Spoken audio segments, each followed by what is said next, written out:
Bismillahirrahmanirrahim. Assalamualaikum warahmatullahi ta'ala wabarakatuh. Hamdan wa syukran lillah, amma ba'du. Yang saya hormati dosen pengempu mata kuliah Ilmu Lughah Al-Ijtimai, Ustadz Erpan Ghazali, MSI. Alhamdulillah, saya Didan Muhammad Hilman Ramdhani dengan nomor NIM 200-830-8022, kelas BSA semester 4A. Jadi pada kesempatan kali ini saya akan memenuhi tugas dari mata kuliah Ilmu Lughah Al-Ijtimai, yaitu akan sedikit memantik tentang definisi sosiolinguistik dan wilayah kajiannya. Langsung saja masuk ke definisi sosiolinguistik. Sebagaimana yang diutarakan oleh Spolsky dan Lyons mengenai sosiolinguistik. Jadi sosiolinguistik merupakan bidang ilmu antar disiplin atau inter dan multidisipliner yang mempelajari bahasa di dalam masyarakat. Ada banyak definisi sosiolinguistik yang diutarakan oleh para ahli bahasa. Di antaranya adalah Spolsky mengatakan bahwasanya sosiolinguistik yaitu studi yang mempelajari hubungan antara bahasa dan masyarakat, antara pengguna bahasa dan struktur sosial penggunaan bahasa. Terus Hedson juga mengatakan bahwasanya sosiolinguistik adalah studi bahasa dalam hubungannya dengan masyarakat. Terus Radgil juga mengatakan bahwasanya sosiolinguistik adalah bagian dari ilmu linguistik yang berkaitan dengan bahasa sebagai fenomena sosial dan kebudayaan. Kebudayaan ini menyelidiki bidang bahasa dan masyarakat dan memiliki hubungan dekat dengan ilmu sosial, terutama psikologi sosial, antropologi, geografi manusia, dan sosiologi. Jadi sosiologi merupakan kajian tentang manusia di dalam masyarakat, sedangkan linguistik adalah kajian tentang bahasa yang digunakan oleh manusia.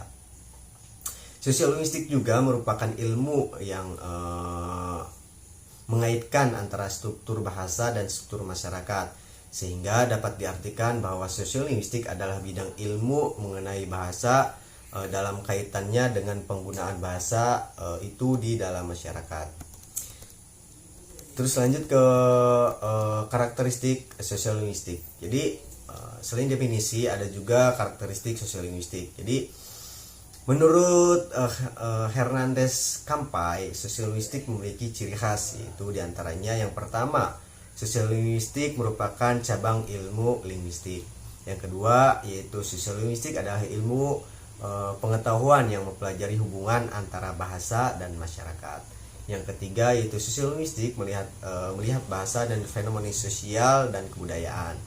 Yang keempat, yaitu sosiolinguistik mempelajari bahasa dan konteks sosial dan situasi kehidupan nyata dengan penyelidikan empiris. Terus yang kelima, yaitu sosiolinguistik memiliki kaitan dengan metodologi dan materi ilmu sosial.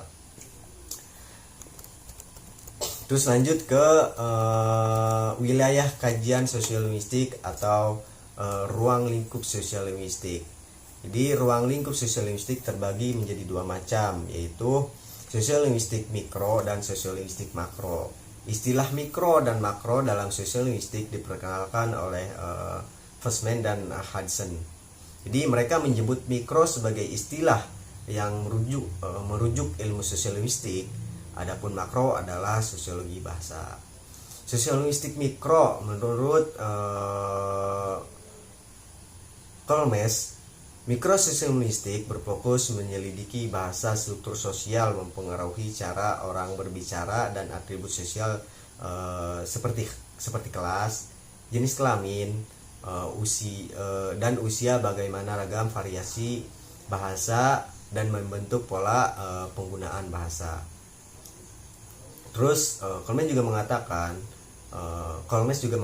bahwasanya sosiolinguistik makro yaitu mempelajari apa yang dilakukan masyarakat dengan bahasa mereka, yaitu sikap dan keterkaitan yang menjelaskan distribusi fungsional bentuk-bentuk bahasa dalam masyarakat, pergeseran bahasa, pemeliharaan, dan pergantian pembahasan dan interaksi komunitas-komunitas bahasa.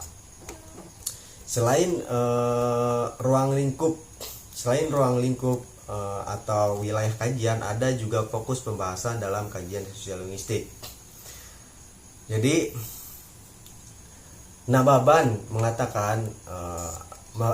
mengungkapkan masalah utama yang dibahas atau fokus pembahasan dalam kajian sosiolinguistik, yaitu adalah Nababan mengungkapkan masalah utama yang dibahas dan dikaji dalam sosiolinguistik meliputi 3 hal.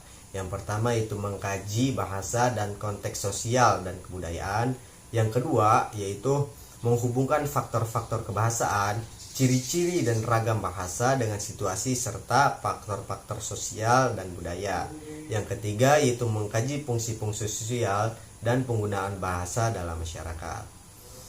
Jadi tujuan dari pembahasan kajian sosiolinguistik yaitu tujuan fokus sosiolinguistik yaitu para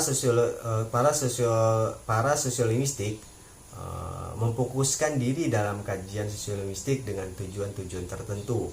Yang pertama yaitu mempelajari hubungan antar bahasa dan masyarakat sosial. Yang kedua yaitu menjelaskan mengapa manusia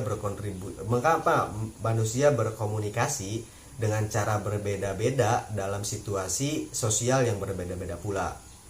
Yang ketiga yaitu mengidentifikasi fungsi sosial dari satu bahasa dan cara bahasa tersebut digunakan untuk menyampaikan pesan sosial.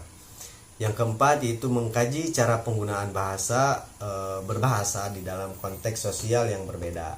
Terus yang kelima yaitu memberikan banyak informasi tentang cara kerja bahasa serta tentang hubungan sosial dalam suatu komunitas dan cara orang menandai aspek identitas sosial mereka melalui bahasa mereka. Mungkin sekian yang dapat saya sampaikan. Kurang dan sangat kurangnya mohon maaf. Syukron kasiron. Aqulu qauli hada wastagfiru. Assalamualaikum warahmatullahi taala wabarakatuh.